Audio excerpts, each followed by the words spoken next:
สบายดีวันนี้มาพบกับพระซีโหมีสิบเปอร์เซ็นต์เส้นเก่าเส้นเคยนะ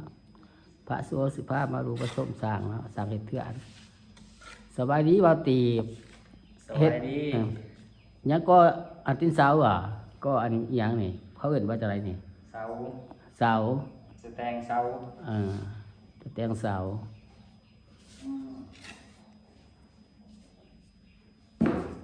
แต่เสามันง่ายกว่า อันนั้นง่ามปะแตงเสาเลยบรรยากาศปะแตงเสาเอาขึ้นสูงสำนันบ่าเนื้อจะเอาขึ้นอีก บ่พูดแล้วขืนจำ เอาขึ้นจำด้วยว่ะ เอาขืนจำเลยแล้วก็สิโมงแล้วจะคิดแตงไหม ดีแตงไม้แตงเดียมจับบวม แตงเตรียมจับบัว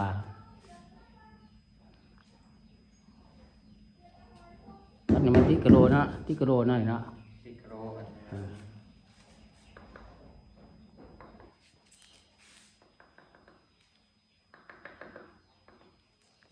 สร้างตีเป็นเถื่อนเป็นสร้างเองเนาะเป็นสร้างเองเพื่อนเพิ่นเด้อกันสร้างตีเด้อ พ่อบริจาค สร้างสีฮะ พ่อบริจาคสร้าง บริจาคสร้างเป็นสร้างเอง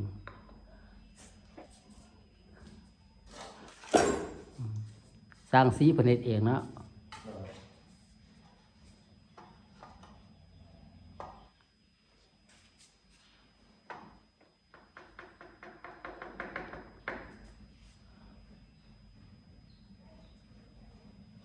จังสร้างว่าซ้ายเลย เขาแค่ไม้ดิจางสร้างก็บ่ได้เด้อเฮ้ยการจางสร้าง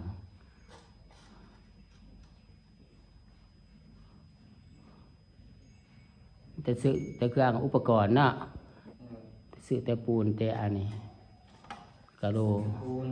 พิมจีกระโดด เป็นเด็กเป็นหยังสื่อเบิดนั่นแหละ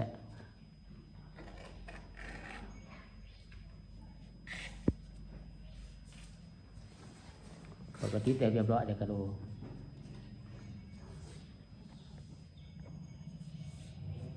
ที่เตียวเรียบร้อยกระโดดยังแต่เสาแตงเสาออกทั้งสำเร็จ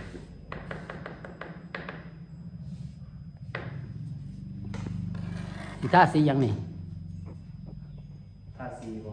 สิท่าสีหยังนี่ สีข้างนอกสีบาเซลสีเท่า ทั้งนอกสีเท่าทั้งใน ข้างในยังบ่ทันเห็นไปเซลสีหยังสีขาวข้างใน ว่า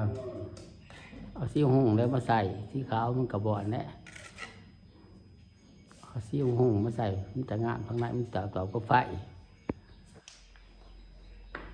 เราก็ไพ่ดีวะ ต่อกับไฟ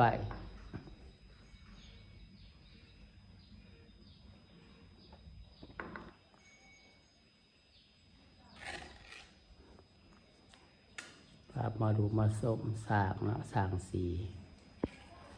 ฝากที่ตามสองยูทูบของพระสุคุณมี10%เด้อ FC ลาวไทยและต่างประเทศ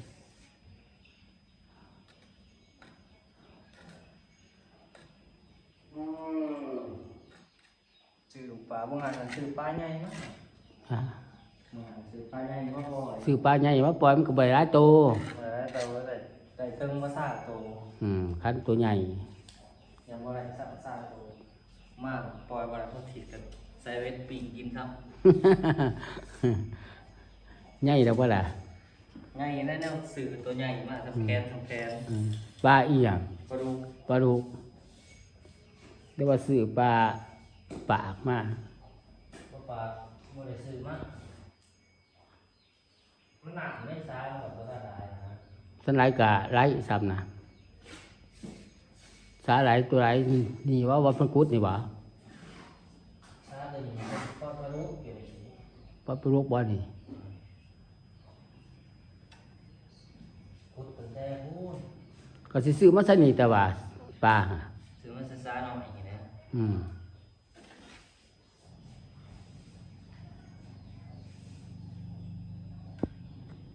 ซื้อกับบริการแต่หน้าห้องจะว่าจะไปนะ บ่ไป ไหว บ่ วะ ไปมันถึงสรุปไป ไปก็ดีแล้ว บ่ไป ไ ตัวใหญ่ปล่อยนะไปแล้วฝนตกกัน ไปบ่ล่ะ โอ้ บ่ไปจังหวะบ่ค่อยไปหรอกบ่ค่อยเวือน